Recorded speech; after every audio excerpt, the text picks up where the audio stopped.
Welcome to the Right Podcast, guys, and Happy New Year to you all.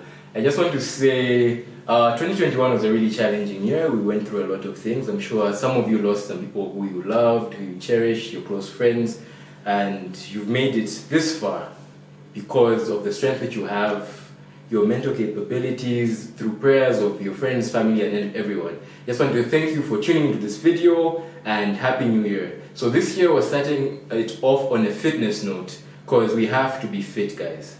Fitness is very key for us to survive. So I have my boys with me who are going to introduce themselves. You can start off, guys. Hello guys, my name is Jared and I'm a professional footballer. Hello guys, my name is Mutali and I'm a professional football player. Alright. So today in the studio we have Mutali and Jared, who are both professional footballers. And stay tuned for our workout which we're doing very soon.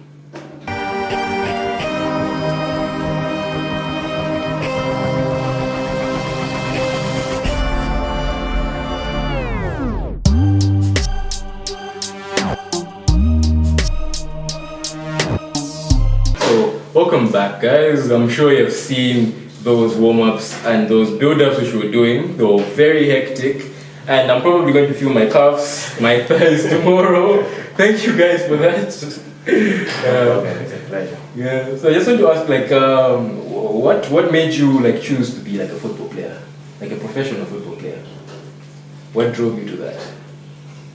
Okay, for me, it started when I was really young. Mm-hmm. I would say I kind of felt that was what I wanted to do. But I didn't really have the fire in me, I only got to realize later on, as I was in uni, that I needed to do this for the rest of my life. So it was something that I grew with. Yeah. Okay. So it's not really something that I knew even when I was young, because there were kind of some setbacks. I wasn't able to do some of the training that people were doing when they were young. I was kind of sort of a late bloomer. Okay. Yeah. So I got to pick up real quick after. But from the drills which I saw which you were doing, you bloomed well. You were bloomed well. Thank you. And from what we were discussing earlier on, how you are ambidextrous and you are a box-to-box midfielder. Yes. I think that's not an easy thing to do, man. That's a very good thing to bloom in, and I really admire you for that, man. It's really good. Thank you. But how's the conversation? Maybe with your parents, you're just okay, I want to become a footballer. How did they take that? I would say we both share the same sentiments because football isn't really something that people really approve. Yeah, from the get-go, especially if you've been to school. Most of the people in our country resort to football as a last resort. Usually, by the way, football usually works for them when school isn't really going well for them, and they see that as a means to get by. So it's sort of like you trying to see things through and not really putting all your eggs in that basket. Okay. But for us, we went through the school route, and afterwards it was kind of expected of us to get jobs. But when we decided to, we met opposition, as it should be, because it's not really something that is looked at as something to work towards. A few people are doing it, so with few people you expect negativity. True.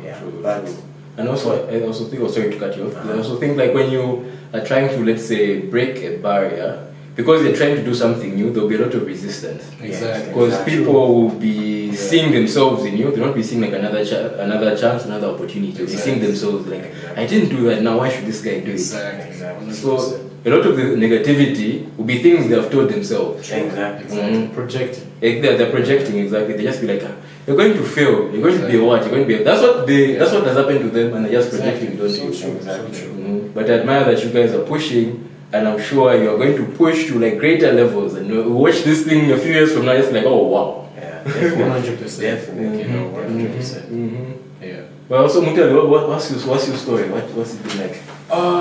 Mine's a little bit different from G because I think my passion started when I was really young. Yeah. You know, my mom says as quickly as I was able to walk, I was able to kick. Are you serious? Yeah, so maybe like by the time I was 2, I was already, there are pictures out there of me kicking the ball. Wow.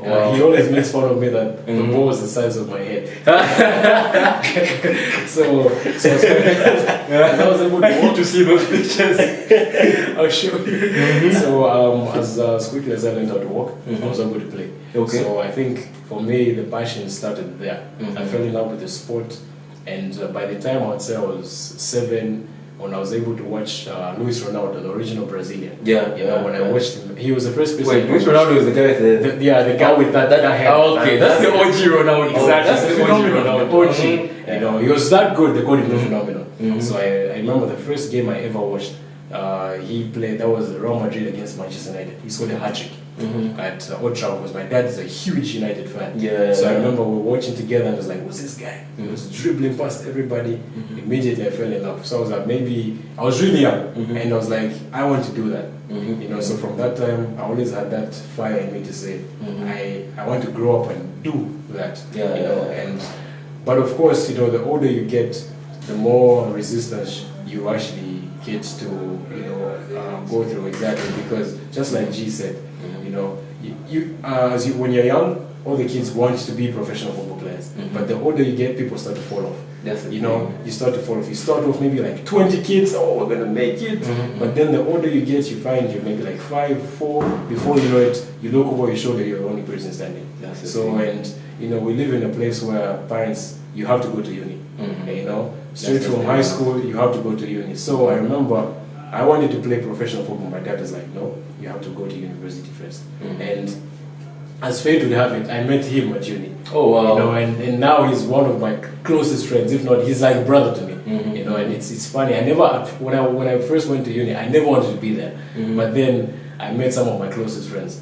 You know, and he's one of them. So I think it was the right thing. But at the same time, even after we left school, it was really tough because whenever we would go for trials, coaches would look down on us and say, "What do you think you're doing here?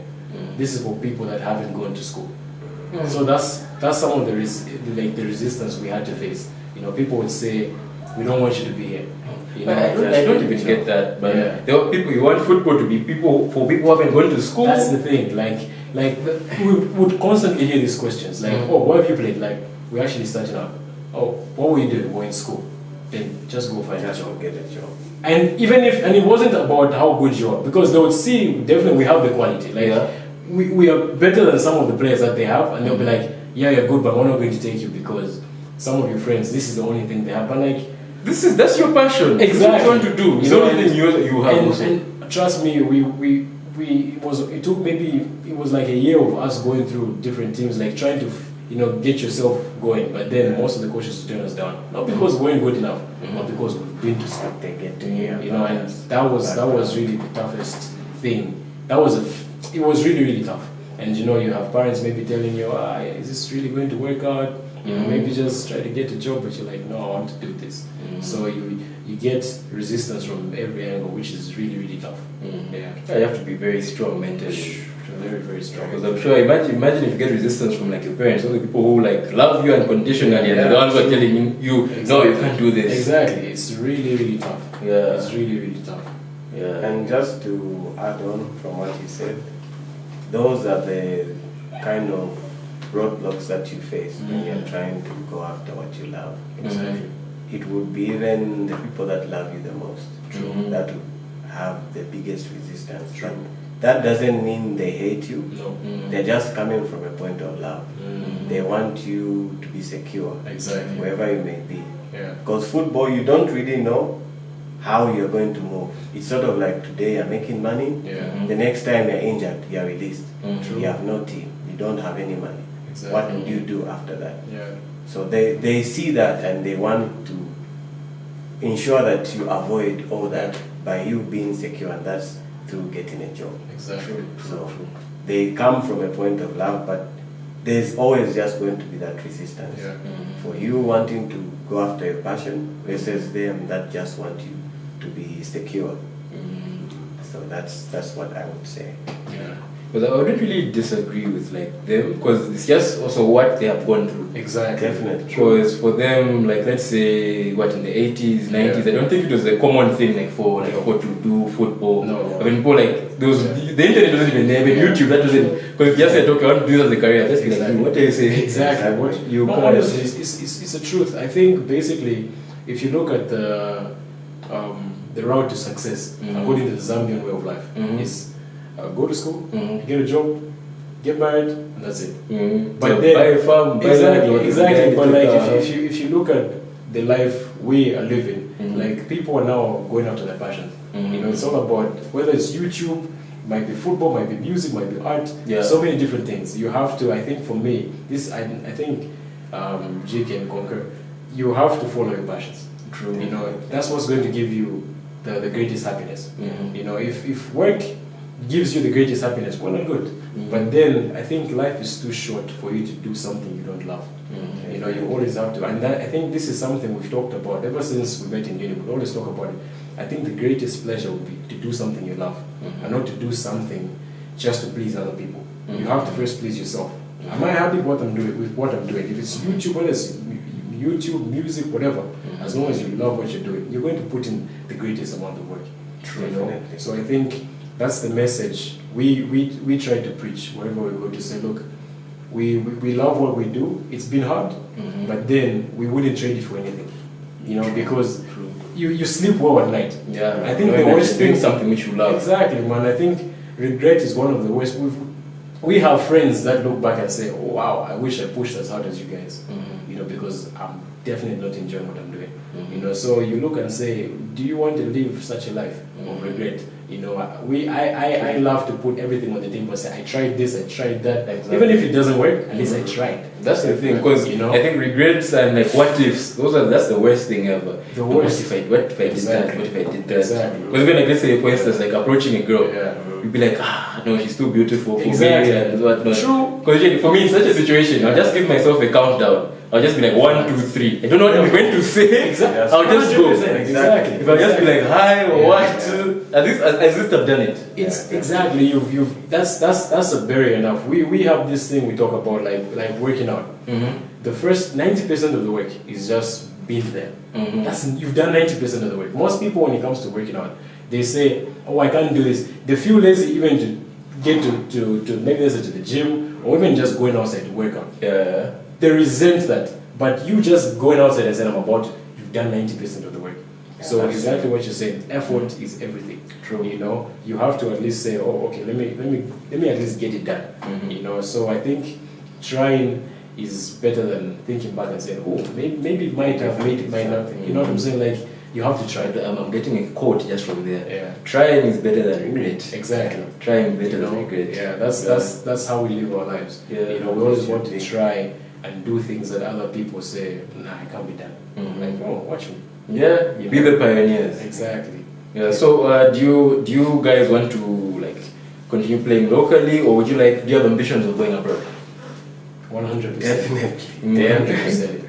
That's the plan. Yeah. That's the We've got some plan. big things cooking, and the goal is to play out there. Yeah, We believe we have the quality and the passion and the fire to be the best. Yeah. So we want to be where the best are, and the best are out there. Exactly. So we want to play with the best of the best, not to play with, I think, if and again, I think it's something we both can relate, because we've always had aspirations of going out there and reaching the highest level possible, and I feel you can only do that by going abroad, so I think we aspire to play with the very best, so which is abroad.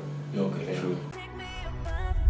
Square One is a company offering creative business solutions to help your company or brand grow. Our services include website design. A website is a very vital tool to have, as it automates a lot of your tasks in the long run. Brand design. Jeff Bezos once said, "A brand is what people say about you when you're not in the room."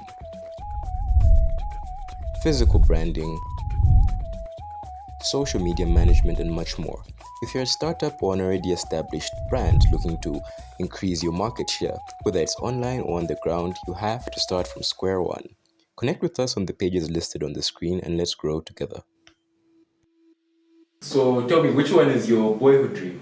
Your boyhood club dream? For me, it will have to be Bayern Munich. Why? I would say it suits my style of play. Yeah, I would. Do you like pressing? Yeah, I love pressing.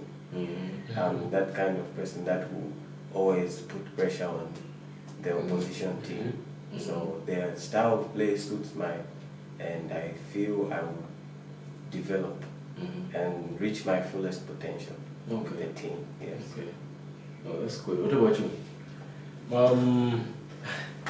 It's funny because the older, I'm a Manchester United fan, so I always thought I wanted to play for them, but then the older I've gotten, I've realized I wouldn't want to play for them. The reason why I would want to play for a team that hasn't achieved something and then give them that. So true. I think it would have to be Arsenal. Oh, shots fired! Oh, wow! Reason why? Shots fired! Reason why? And oh, pathetic. Those are his words, not mine. This is going to because why I say that is, if you look at United, what haven't they won? You know what I'm saying? Like, there's only so much you can bring to the table for you to be considered a legend. But then if I go to Arsenal and then help them win the Champions League, I'll remember for a lifetime. True. If I go to United and make them or help them win a Premier League, people have done that already. Yeah. So you only be one of, you know, you like, oh. Fast guy. Imagine. Damn. Why? It's my back. God bless this neighborhood.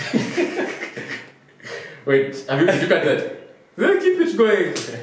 Thank you so much, Zesco, for being what you really are. You disturbed our podcast, but we still go on. Okay. Yeah. So continue. Sorry about that. So I was saying, you know, like I would love to play for Arsenal. You know, if you give them, let's say, if you may help them win the Champions League, at least you brought something to the table that they never had. And just like Tottenham, the last time they won, I think something major was like 1980 something. Yeah, you know what I'm saying. So because when you just look at what this other team, Leicester City, exactly, Vardy is the legend because of what he did. Exactly, they're actually talking about building a statue for him. I can understand that. Exactly, it makes a lot of sense. So to be honest, I would love to play for the biggest clubs, you know. But then I thought about it and said, I think I would be appreciated more if I brought something that they do not have.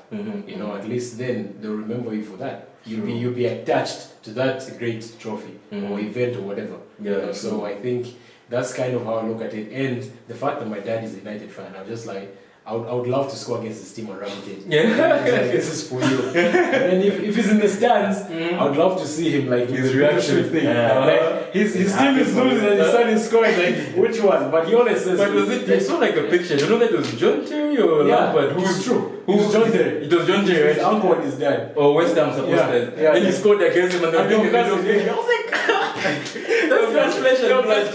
Hey, I mean honestly, I'm not saying he would, but my dad says you'd still support United. He's like, I love you, but United, you know, like it's like, you know, for men there's like unwritten code, like your football club is huge to you. Like any man out here, like they would leave their girlfriend but never leave the football club. Is that real when it comes to football? True. For most of us, like, very loyal, you know, clubs. Too loyal. You know, so I think it's the same. I would understand to some extent, you know, but then I would love to like rub it in, basically, so that's why I would choose those clubs. Okay.